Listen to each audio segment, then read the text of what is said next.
పూరా లోకల్. నమస్తే, welcome to పూరా లోకల్. ప్రధానమంత్రి నరేంద్ర మోడీ త్వరలో చైనాలో పర్యటించనున్నారు. ఈ మేరకు షెడ్యూల్ ఖరారైంది. తియాన్జిన్ వేదికగా ఆగస్టు 31, సెప్టెంబర్ 1 తేదీల్లో జరగనున్న షాంఘై సహకార సదస్సులో ఆయన పాల్గొననున్నారు.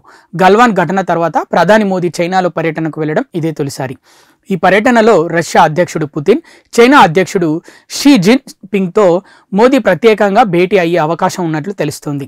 గతేడాది కజాన్లో జరిగిన బ్రిక్స్ శిఖరాగ్ర సదస్సులో జిన్పింగ్ మోదీ భేటీ అయిన విషయం తెలిసిందే.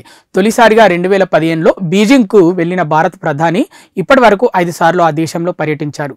2019లో చివరిసారిగా చైనాలో పర్యటించారు. ఆ తర్వాత 2020లో లదాఖ్ సరిహద్దుల్లో భారత్ చైనా సైనికుల మధ్య ఘర్షణతో ఇరు దేశాల మధ్య దౌత్య సంబంధాలు పూర్తిగా దెబ్బతిన్నాయి.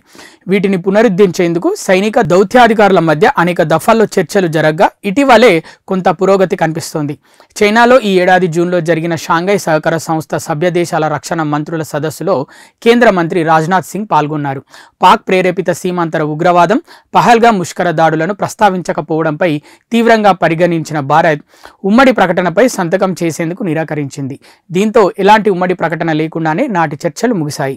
అనంతరం జూలైలో జరిగిన విదేశాంగ మంత్రుల సదస్సులో భారత విదేశాంగ మంత్రి ఎస్ జయశంకర్ పాల్గొన్న సంగతి తెలిసిందే.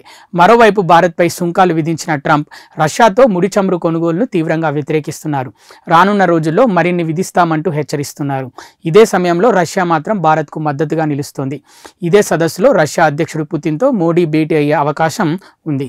ఈ నేపథ్యంలో ప్రధాని మోదీ తాజా పర్యటన ప్రాధాన్యం సంతరించుకుంది. ఇవి ఇప్పటి వరకు ఉన్న అప్డేట్స్. మరిన్ని అప్డేట్స్ కోసం చూస్తూనే ఉండండి పూరా local, your choice for local voice.